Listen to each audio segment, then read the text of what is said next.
Ce vendredi 7 juillet, le magazine de société, Un jour, un destin présenté par Laurent Delahousse, s'est intéressé à l'incontournable troupe qui a révolutionné le théâtre au cours des années 1970 et 1980, le Splendide.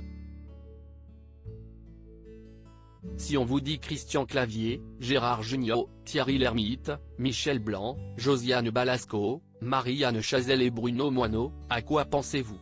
À l'incontournable troupe du Splendide, bien sûr.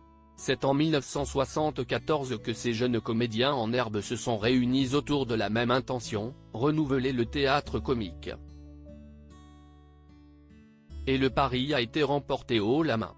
En effet, la troupe, qui était très appréciée et protégée par Coluche, commence à faire véritablement parler d'elle grâce à sa pièce Amour, coquillages et crustacés. Le succès est tel que les comédiens décident de l'adapter au cinéma et c'est de cette façon qu'est né l'un des classiques du cinéma français, Les Bronzés. Pourquoi Valérie Mérès a-t-elle été exclue de la troupe du Splendide? Qui dit succès dit proposition.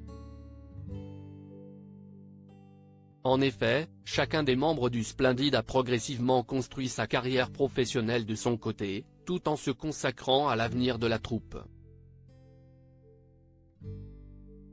Enfin, certains n'ont pas eu la même chance que d'autres. Ce vendredi 7 juillet, les téléspectateurs de France 3 ont découvert un numéro inédit de l'émission Un jour, un destin, présenté par Laurent Delahousse et consacré à la fameuse troupe de théâtre.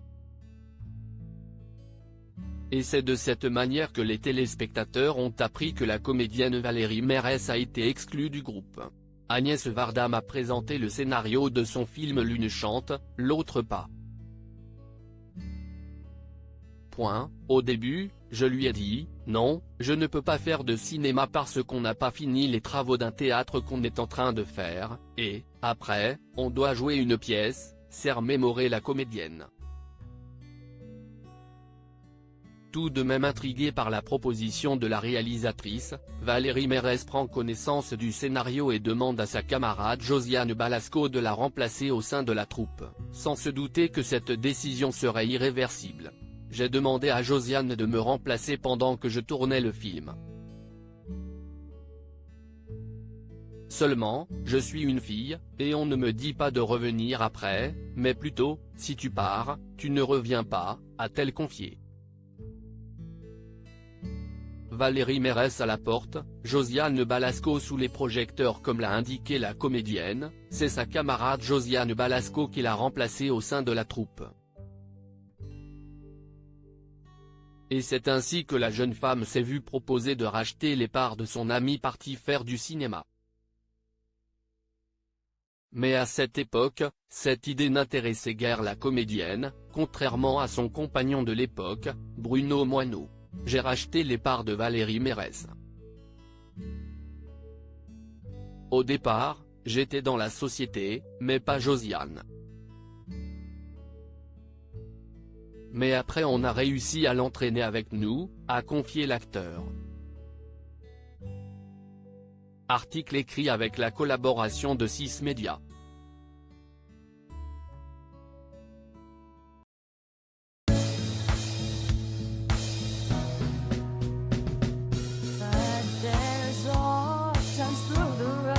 I think you can let me know. Sit down, sit back, let me help you out. The step I gotta seek, so I see you out there's on your